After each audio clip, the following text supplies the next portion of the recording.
Hey guys, Welsknight here, and welcome back to another episode of the HermitPack. In today's episode, we are hopefully going to be setting up the Reactor from Mechanism. We've been working towards it for like 3 episodes now, and I think we finally have everything ready to go. I've been really busy between episodes. This is all new, kind of. So some of this you have seen, because we did a lot of it. We did this when we scienced it last episode, sort of, kind of. Oh, let's actually leave that hole there. But I basically moved all the stuff that we scienced last episode to over here, and I added a few things and stuff like that. So, I'm not going to go over all of it, but basically we've got deuterium production here, right here, and then we also have tritium production as well up at our solar thingy, our solar activator processing, whatever, the big vats we have outside. I forget what they're called. But it all works. We also have a crusher here that's crushing carrots and making them into biofuel, which makes this substrate, which is what we scienced. Then it goes to here to convert some of this stuff into liquid so it can be stored in quantum tanks in our refined storage system. And ultimately, it makes a whole bunch of these HDPE pellets, so we have access to all of that. And we've got quite a bit. As you can see, we're up to 71,000 HDPE pellets and 183,000 biofuel. It's crazy. It's a lot of stuff.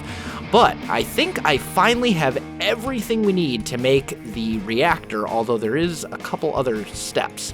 So, first and foremost, let's actually build ourselves the reactor. I think that's probably a good idea. So I'm going to put the reactor, I think, like right here.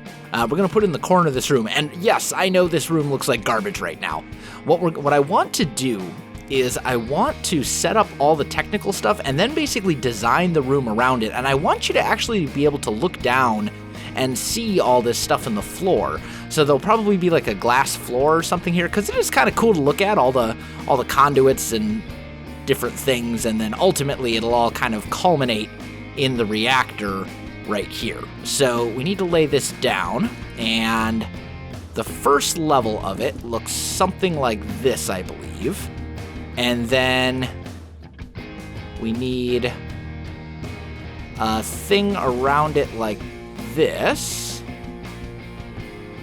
Oh, there we go. And these corner blocks go away. And then we need a full square here. And by the way, these things, these reactor frames, these are super expensive. They take a lot of steel and some other pretty crazy stuff as well. But we got it all. We have everything we need. We should be in good shape. So let's see. We'll get... Oh, am I out? I am out, but that's okay. We've got some reactor glass, and some of this can be swapped out for reactor glass. Basically, the stuff, essentially, anything that's not a side block or whatever can be reactor glass. So, like these 5 here, the rule is if it's not, as long as it's got reactor frame around it, you can use it for reactor glass. So we do that, and then over here, let's actually do another one of these, and we'll put some reactor glass over here like that, and then the top is going to come like this, and then this guy right here needs to be the reactor controller. So that's going to go right there. And then like that. And there we go. Now it's all formed. It says this is now a reactor. Congratulations, you did it. So we do need a couple things in here. We're going to need inputs for tritium and deuterium. So I think right here we're going to put one import. And one we're going to put right there as well. Let's grab reactor ports. We'll put one here and one there. And then we also want an output for our reactor, and I think I'm going to put that right here, because this is actually going to be our floor level right here. this level, this elevation right here. This is going to be where our glass floor is going to go. So ultimately, this should work. Now, I didn't actually realize this, but there's an item and mechanism called a quantum entangloporter, and this is essentially like a dimensional transceiver or a tesseract, except it also has settings for gas and things that you can't normally transmit using a tesseract or a dimensional transceiver, I should say. So that actually works pretty well for us. So what I've done is I've got a quantum entangloporter right here. Now, I don't necessarily need this one because I could easily run this pipe to over here instead. But then I've also got one way up over there, or over here. I think it's technically way up over there where our solar things are. And now we get to do some fun stuff. So this needs to be charged. And in order to charge it, we need a laser. We're also going to need this hull rum to start it, and that actually needs to have DT fuel in it. So I've made some DT fuel, so we should just be able to do that, and that'll fill it up. But then we also need to charge some stuff. So let me get a couple things together here, and I'll be back with you in just a second. All right, guys, I am back. So I think I've got this figured out. So I added a laser focus matrix. Wow, that's a mouthful right here. And I moved this reactor port up one level. So in order to start this thing, we're actually going to need to like charge up a laser and use a laser thing on it. And then there's the whole room as well, which we will need. But let's get our laser, and then we're also going to want a couple of these laser tractor beams and different things as well. I'm going to need some... Ooh, there we go. I'm going to need some energy conduits. And we need to make sure that these line up properly. So let's go up here like that. And that's lined up, right? Yep, it appears to be. Let's grab our Yeta wrench and just say, I don't want that to connect right there. There we go. And then we're going to put down a laser, and that will actually break blocks. So we need to be kind of careful there. But we're also going to put a laser amplifier right here. And this guy will actually charge up, and we need to charge this thing. Otherwise, the laser's just going to go in here, and it's just going to waste all that power. So what we can do is just set this to a redstone signal, and it will very slowly start filling up. And we need to basically let this thing charge for quite a long time. Until we have at least a couple, well, whatever. I don't know what the conversion rate is between RF and joules, which is what Mechanism normally uses, but we're going to need a fair amount of power. So to speed that up, I think what I'm going to do... Ooh, I don't know if I have a Torturino on me. Do I? We could just use one of these little guys for the moment. I think this will still work. So... if we make this a 5x5 and increase that, did that actually speed it up at all? It definitely seems to be going a bit faster. I'll probably end up getting my compressed Torturino to speed that up a little bit. But in the meantime, we can start working on some other things too. So, let's grab some pressurized tubes, and we're going to put one here and one here, because we need to pipe in deuterium and tritium. So here we'll pipe in deuterium, and over here we'll pipe in tritium, and those will go into the reactor. We can also look at our reactor up here to get kind of an idea, fuel and all this other kind of stuff, heat, all these various different things. This kind of tells us what we're going to need. It doesn't say exactly what our generation is going to be because the thing's not actually, like, up and running yet. But it's slowly filling up. Why does it say I'm generating RF? Why is the reactor controller generating RF already? That's a little strange. I wonder what... Is this just passive generation? It's just generating RF for me? Because that would be kind of incredible. I don't know. Either way, we'll set that to insert. And we'll do that. And that. And that will start filling this thing up with fuel. So you can see we've got fuel in there, which is good. We want an injection rate of 2.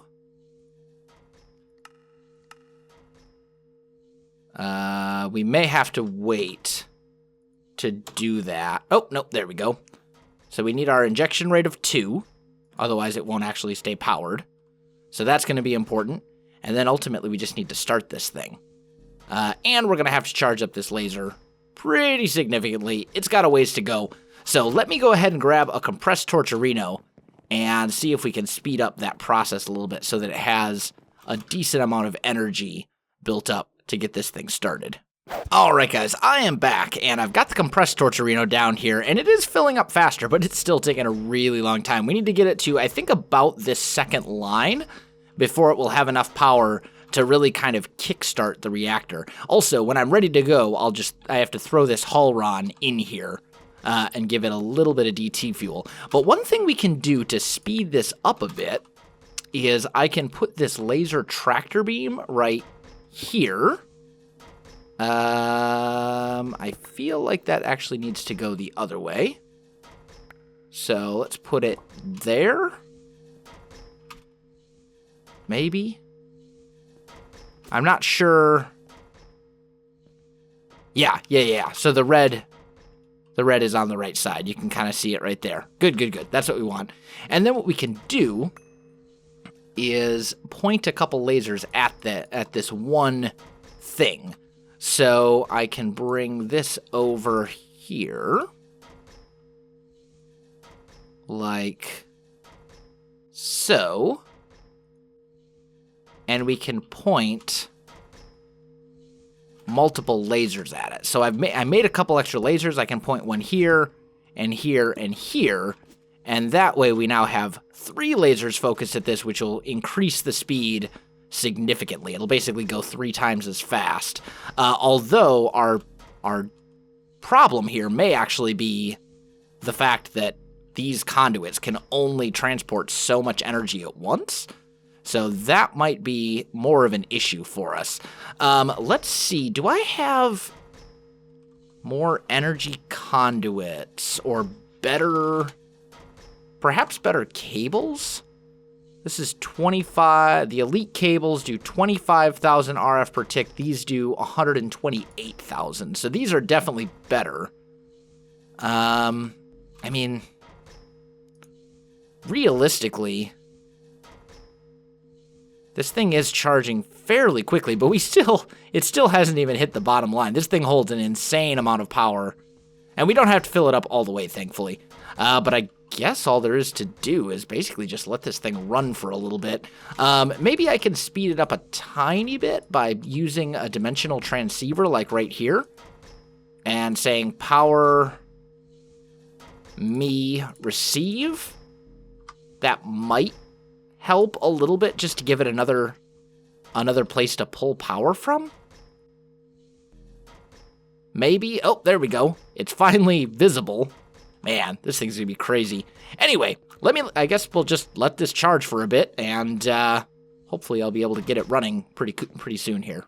All right, guys, I am back, and the thing is all fully charged up. Well, not fully charged, but it's charged enough. I've got about 5.6 or 565 million RF in this thing now, so I think we're ready to light it and see how this thing works.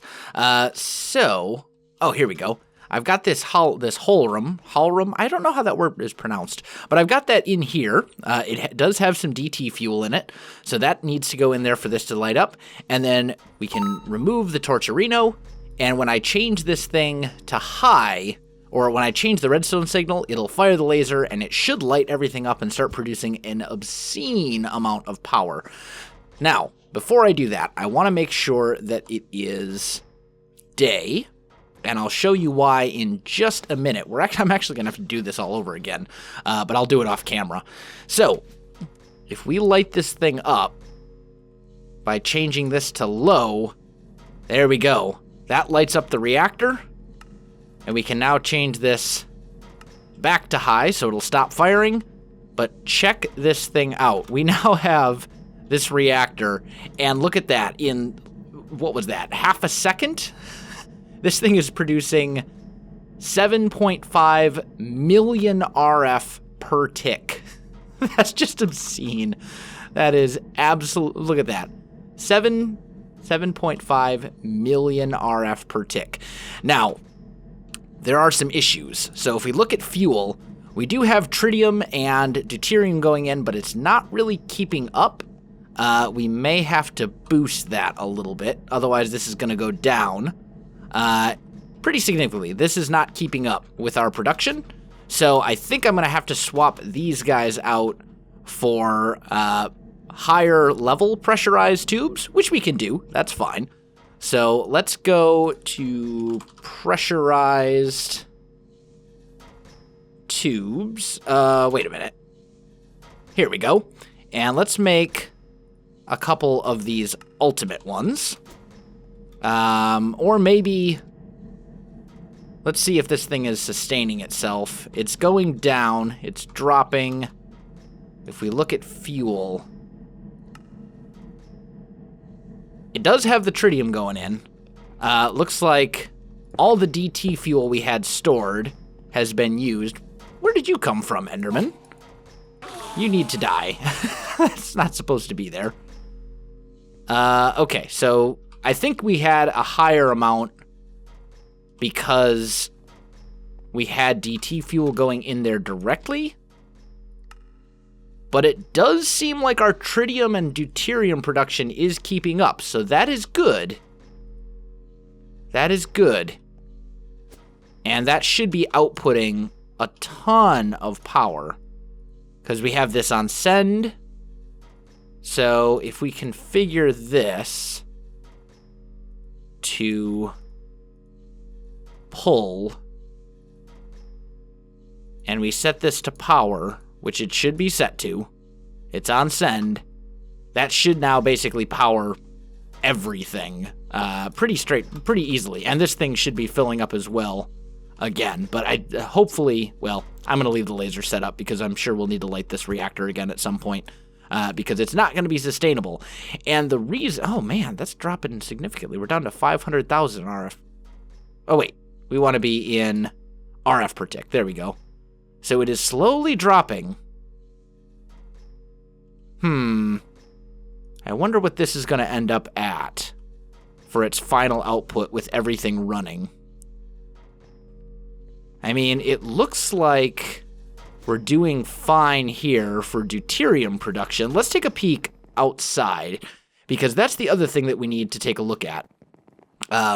Part of this whole fuel production cycle essentially runs on the production of stuff that's powered by solar, which means it's not going to work at night, and that is a problem. So if we look at, well, we'll come back to that. If we go outside, let's take a peek and just see if our tritium production is keeping up. I'm guessing these pipes, it looks like it is. Oh yeah, it's all backed up and everything, so maybe it is keeping up. Maybe it's the pipes that aren't transporting enough to keep everything going. Let's see. So I guess what we'll do is make a bunch more of these, and I already had a couple. Let's swing over here,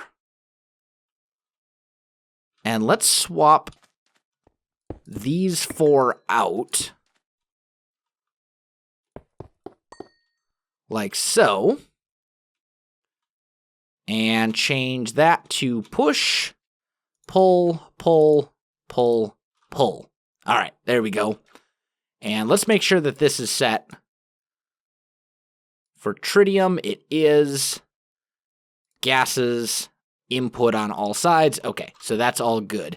But this is going to be an issue because this, as I said, this is outdoors and it's not going to work at night, which means this reactor is not going to be able to consistently run forever and ever and ever. And that means we're going to run into a little bit of hard time where the reactor is just going to basically shut down all on its own after a period of time because it'll run out of fuel. And let's check on it again. Has this stabilized yet? Nope, it's still dropping like a rock. We're down to 500,000 RF per tick. Let's break this. Put an ultimate pressurized tube here. Oh, that's not an ultimate. These are the ultimates. There we go. And we'll do that. And then over here, I'm going to do the same. Like so. And let's check our fuel. Everything seems to be good. Okay. What kind of power are we producing? It's still dropping. Man. It's dropping pretty quick, too. And this thing...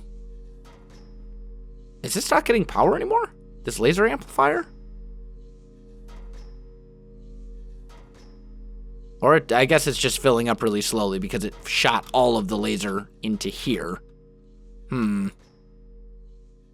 right, well, we'll check on that. Anyway, so we need to deal with that whole outside thing. And the way we're going to do that is we're actually going to set it up elsewhere. Those will be better if you set them up in a desert biome. Actually, let's grab one of these guys right there. And grab one little piece of alabaster so I can repair this. Like so. Good. So if you set them up in a desert biome, they'll be faster, but that still doesn't fix the whole day solar power thing. So what we're actually going to do is we're going to create a biome where it has eternal day, and that is going to be extremely useful. So if we look at RF tools, there's an item right here, this time absorber, which we're going to have to make a machine frame. And then we're going to have to make 1, 2, 3, 4 redstone clocks. But if we get those, and then grab a... did that work? Getting a little bit of lag. There we go. We grab a redstone clock. We should be able to essentially make this thing absorb day. And it looks like the sun is right overhead right now, so that's good. So let's put this guy here. And then, as I said, we just have to give it a redstone signal. That looks pretty close to noon. So this thing is going to... Do we have to, like, give it a... Okay, it works. I don't think it matters if I flip the signal. Or do I have to flip the signal in order for it to go? Let's see if it goes up on its own.